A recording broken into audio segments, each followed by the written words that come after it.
My name is Kerri Rae. I was born just outside of Boston. New England is a beautiful place, until it's not. Did I mention the snow? 17 years ago, I got tired of the cold weather and moved to South Carolina. But it was cold there too, so I hightailed it to Nosara, Costa Rica, where I stumbled upon this mountain paradise on the Pacific that became K-Rae's Irish Pub and Inn.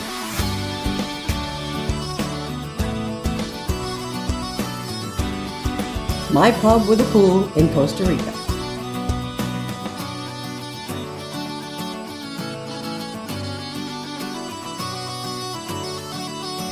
Okay, everybody, that man swimming in the pool with his family is the one and only Ryan Bombard. Ryan Bombard is the director of the Nosara Bomberos, which is our fire department. Hey, Ryan, thank you for coming up to K-Rae's and doing this podcast with me. It's a new thing for me, but it's not for you because I know I've seen you on a couple. Let's start with, when did you come to Nosara? I originally moved here permanently in 2007, but my parents moved here and started the Harbor Reef in 1998. And what made, so is that why you came to Nosara, because your parents were here? It made the decision easier. Basically, growing up, I grew up on Catalina Island off the coast of California. And growing up there, you work rescue here, you basically have to be a jack of all trades in order to live there year round. So being an adolescent there, I had to pick it all up. So from boat building to scuba diving, rescue diver, first aid instructor, CPR instructor. I worked with the LA County Sheriff's Search and Rescue Team. I worked with the LA County Fire Department there as as much as they'd allow me to as a kid, Yeah. And then I joined the military at 17. Really? Yeah, I did. Mm-hmm. First 3 years I was a Navy rescue swimmer. And then I went over and started running high-speed gunboats for the Navy. Kidding. Did a few different campaigns around the world and got out and became a rigger for the music industry for a little bit. Mm-hmm. And looked at my girlfriend and said, let's just fucking sell everything and move to Costa Rica. There you go. We sold everything and moved to Costa Rica, and that was in 2007. That was in 2007. So what did you do when you first got there? I worked at the Harbor Reef running operations, and being fresh out of the military, they didn't really like my style so much for the Costa Rican atmosphere. So I found myself the next year, I did that for a year, and then after that I started doing sport fishing charters as a captain. I didn't know that. I did Nice. that for about 10 years. No kidding. And then what made you get out of that? Well, being jack of all trades, everybody would call me for whatever problem there might be. And I got to a point where I couldn't do it myself, and I put together a team, and that's when we formed the Nosara Fire Department. Which brings me to my next. So you are now the chief and director of the Bomberos de Nosara, which means the fire department in Nosara. That's correct. I'm in charge of all the operations underneath the jurisdiction of our board of directors. And then we're not just firefighters. Bomberos de Nosara is firefighters and lifeguards. So we handle all the lifeguards on the beaches as well. That's right. Now that just started not long ago, correct? Well, we've been doing the beach response for about 5 years now, but over the last year and a half, 2 years, we've actually had solid lifeguards on the beach. Okay. And lifeguard stations now. That's correct. Now, question, where does all that money come from? All that money comes from donations from general public, businesses and whatnot. Okay. We have nonprofit status in the United States for 501(c)(3) and for Amigos in Costa Rica. Nice. You can find that link. Okay. And then there is, in Costa Rica, you can do a direct donation to our account, and then we'll give you a nonprofit status receipt for your business in Costa Rica. That sounds great. Now, you and I both know I've had my share of snake situations in my house. Mainly bigger ones that I don't care for. Tell us about why you're the one that we call for snake issues. Well, there's a couple of reasons. The main reason is that with the fire departments in Costa Rica, we handle all of the emergency animal calls of dangerous animals. Okay. So that'd be snakes, crocodiles, puma, whatever it may be. We would be the ones called to do the initial response. And we do work alongside with CNAC and MNI and these types of things, that we do work directly under their direction when it comes to handling these animals.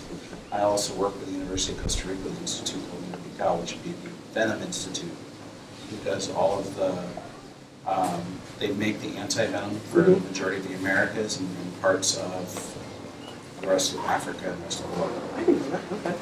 Okay. So I work directly with them as an instructor for handling venomous snakes. Okay. And I know that's why when every time you always say to me, I don't care if you think it's a garden snake or if it's a rattlesnake, call me and I'll come take care of it. No, and because you have told me in the past too, don't kill it, because if it does have venom, you need to take it so that they can extract it, correct? Well, we do work with them on those types of things as well. Okay. The main reason I say don't kill it Yeah. is because they have a place in the ecosystem just like everything else. So when I say we work with the snakes, our main goal is to see them released back into the environment in a safe area that's not going to affect the humanity or the animals. Okay. We've also got a bee project where we're capturing killer bees through this area, which there's quite a few. Okay. And we don't kill them. Yeah. We relocate them, and then we are in the process of helping them return back to their calm selves as Spanish bees. Really? Really? So I had no idea. So that, again, it's something new that you learn every day. Now, tell me some pros and cons about living in Nosara as opposed to back in the States. What makes you stay here? What is it about the area? I love the freedom of the area. Yeah. You know, the ability to, look, I built a fire department when everybody told me I couldn't. Yeah. You know, I mean, and that's all by itself just says, if you come to this place and you have the drive and the heart to do something that you love, there's nothing stopping you. Yeah. No matter what people say. Yeah. Oh yeah. And they will say it. There's always at least one in the group. Oh yeah. And I know you have two beautiful boys. I do. And a beautiful girlfriend. I think. And I say that because you're all friends of mine too. And how is it for the kids? The kids love it here. And I guess they really don't know anything other, to tell you the truth, because they were born here. That's true. So, we just try it. The thought process was when I grew up on Catalina Island in California, is I had always hoped to have a place as close to that experience for my kids to grow up. Yeah. Growing up in the wild, being able to go fishing, being able to go do whatever, and the only thing that they don't get to do is they don't get to hunt. Yeah. Because there's no hunting in Costa Rica. That's right. So we'll work on getting them other places to do that side of growing up, but in the meantime, at least they can fish, dive, go out in the hills, learn the wild animals and all those types of things. This area reminds me of when I was growing up. I see young kids riding their bicycles down the street and nobody thinks twice. Exactly. I don't think you can do that in the States anywhere anymore. It's so different, and that's another big aspect of it too. The kids, okay, come back when the lights come on. Right. Exactly. And that When the bell rings. You don't hear that anymore. No. Because it would be unheard of actually in most places where in the States. Yep. So there's that big factor here. That it's kind of how it used to be when we were kids. Exactly. Before it really took off, and I'm really excited that I can take that experience for let my kids grow up in that kind of atmosphere. Right. And I do know your older son Hunter is as much of a snake whisperer as you are. Yeah, he is the only child that's ever been certified by the University of Costa Rica I think that's to unbelievable. handle and identify snakes. Because again, when you come up here on calls and brought Hunter, I was amazed, and that's probably one of the things that made me think, this is a great place for kids.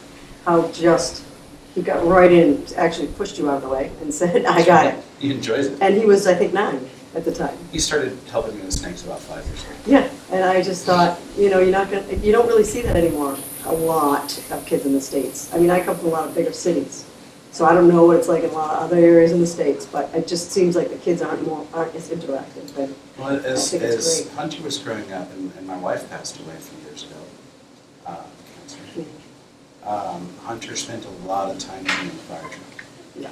Because as I was building the fire department, there really wasn't any other way to do it. I worked 24/7 for years. Yep. And, there just was no other option, so he just rode along with me. And he's a pretty darn good firefighter at 11 years old. I was going to say, he's like an honorary Bombero. He's a juvenile firefighter. Juvenile firefighter. I think that's amazing. So that's a great pro right there. What would you say would be any cons?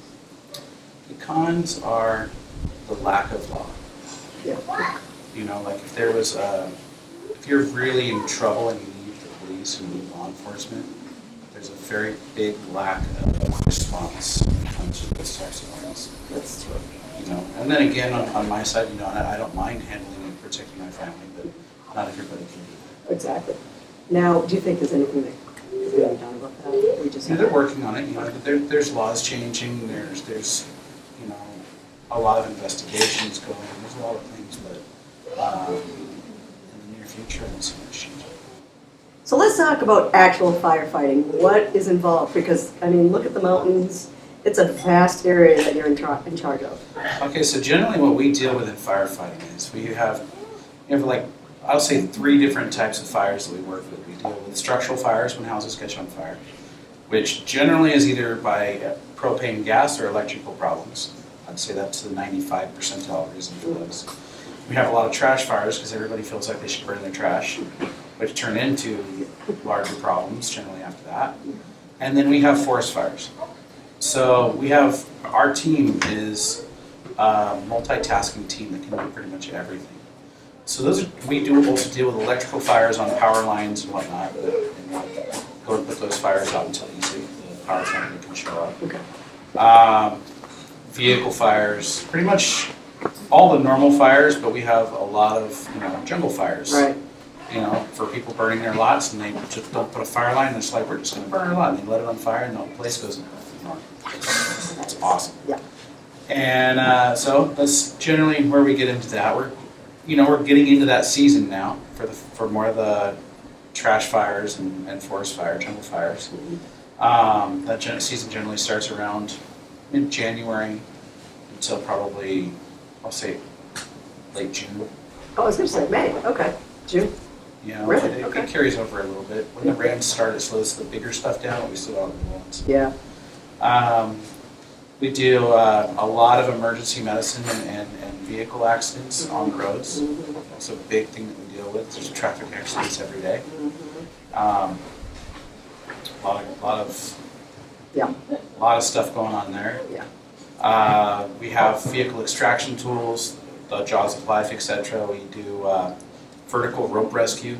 You do? Yes, we do. No kidding. We do all different kinds of rescue, from flooding rescue. So when the town floods, we're the ones that get in the boats and swim and go into the homes and pull people out. See that.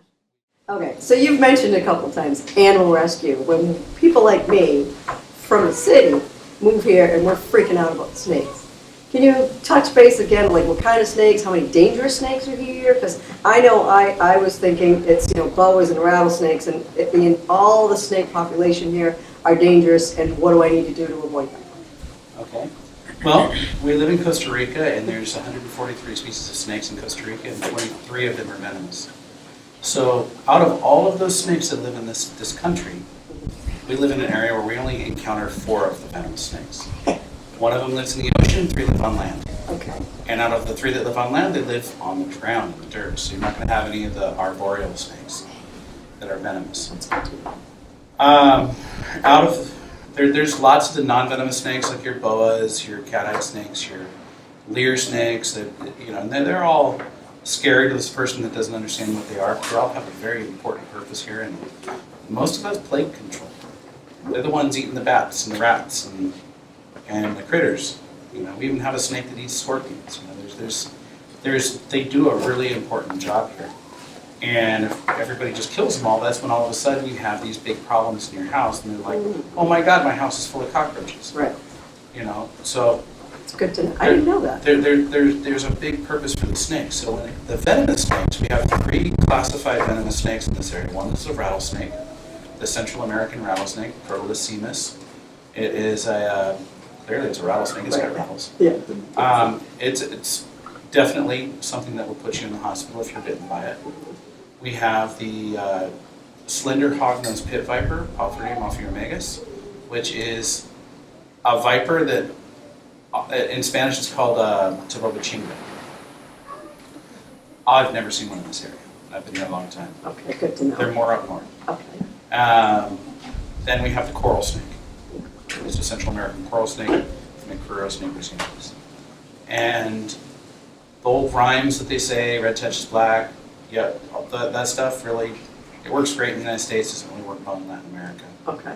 With that being said, if you're not 1,000% sure on your identification of your snake, please take a picture or a good mental picture and call us or send us a picture so that we can identify it properly to tell you whether it's, you can just take a broom and just push it out the door, or you should call us to come and get it because your life's in danger. Right, okay. That's good to know. Now, I hear a lot of people talk about the fleur-de-lis. Fertile ants. Fertile ants. Okay, so as I said, out of all the venomous snakes we have in this country, Yeah. we only have those ones. Okay. The terciopella, which is the proper name for it, does not live. It's Bothrops asperis, the scientific name. Okay. They do not live in this part of Costa Rica. 100% sure. Okay. No matter what somebody comes and tells you, Oh, yeah. their neighbor said, or they swear on their dad's grave that they saw one, it's not true. Okay, because I have been told several times that there was one. So, okay, well, again, I'm learning so much. Every time a picture comes up on social media or whatnot, I'm just like, this is a terciopella. Well, that's a terciopella. Yeah. Where was it? Oh, it was in Garza. Yeah. Okay, I live right here.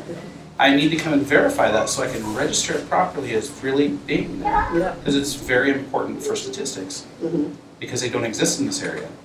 And every time, oh, no, sorry, it was my friend in Arenal. Yeah. Or someplace far. Yeah. You know, okay, well, thank you. Okay, good to know. What about the, we talked about the fertilizer. What about the Bushmaster? The Bushmaster, which is another funny one that we get called here, is people typically will say, oh, there's a false rattlesnake, cascabel mulu. People say this all the time, which is 99% of the time either a cat-eyed snake or a leer snake. Okay. Because the true cascabel mulu is a Bushmaster, and they live on the Caribbean side of the country or all the way down to the west, so there's two types. Okay. Not here. 'Cause I know- 1,000% sure not in this area. But is it possible, and I'm just throwing this out there, is it possible someone from that other side or OSA could bring it here? They could, Okay. and that's totally possible. And that would be the only. That would be the only way it the could only- be here. Okay. And then due to the environment, it probably would not survive. Okay.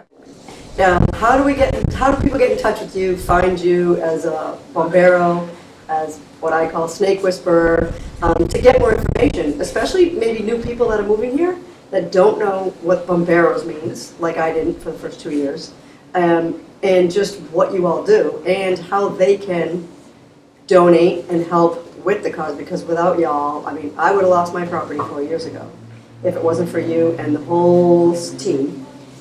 So how can we get in touch with you? Okay, there's a few different ways to do so. First and foremost, for emergencies, and when I say emergencies, anything that you need our help with. That would be 2682-4911 or 8709-0614. Those are our two phone numbers that you can reach us directly. 911 does not contact us. I want to make that clear, 911 does not contact us. So if you need our help and you want it the fastest way, you can call us directly. Okay. We also have an application for your phone called Bomberos de Nosara on Play Store and iTunes. And with that, there's a button you can press that will give us your exact location for GPS.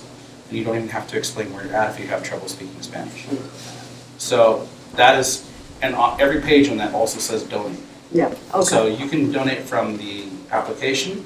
You can donate to us through Amigos de Costa Rica on their platform, Okay. which is the 501(c) for the United States. Okay. You can donate, you can find any information you need from us on our Instagram, Bomberos de Nosara, or Facebook, Bomberos de Nosara.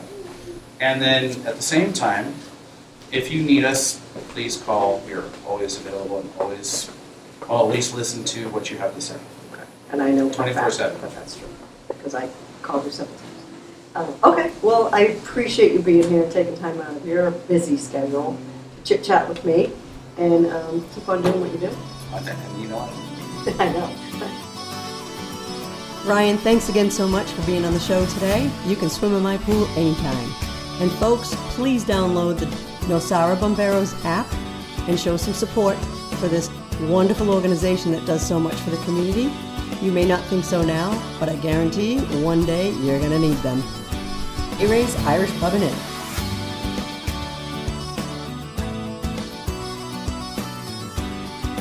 My pub with a pool in Costa Rica. Slanja.